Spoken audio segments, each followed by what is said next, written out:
Welcome back on the video tutorial for book number 3, Redefining a Testing Automation Strategy for a PO with CodeceptJS and WordPress.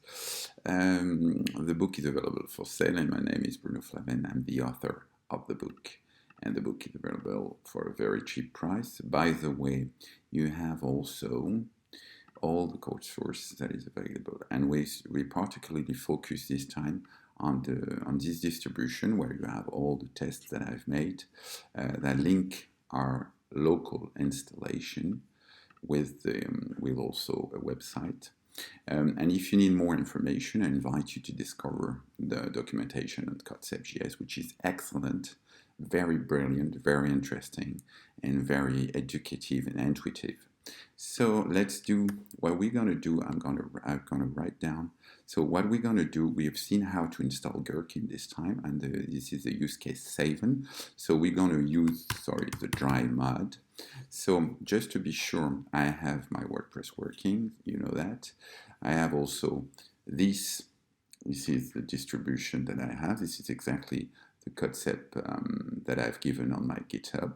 Okay, and you have here the features that we're going to use, and we have here the config, so I can check the config again. Sorry, this is not this one, this is this one that I want to show you, so I can be sure that Gherkin is featured. All the steps using by Gherkin are inside this file, so we're going to go through quickly, and we have already present what I've been, what is the code corresponding to a given WordPress. I have a WordPress installation, which is a kind of definition of done, okay? And so what we're going to do now, we're going to present the dry mode, which is very useful to write down your concept, okay? So let's give it a try. So I'm going to take this, and the idea is just to, in between, you enter the dry mode. So I wonder if I am at the correct things. As you can see, I'm here. This is all my file, and this is corresponding to my distribution, which is here. Okay, so you have exactly the same tree directory. Okay, so let's give it. So I clear up because pretty confused. And this time I type enter.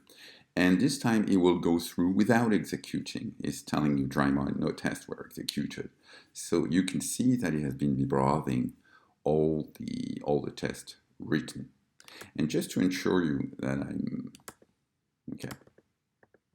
well, you can ensure you that you can do whatever you want before you send again, before you execute them. But that will be the second step, where we're going to make a real execution. Meanwhile, I thank you for watching my video, and if you're interested in more explanation, I advise you to buy the book or maybe to browse through the documentation. Okay, and don't forget to use the code and to be exactly in the same situation as this video. Okay, thank you very much for watching. See you in a minute.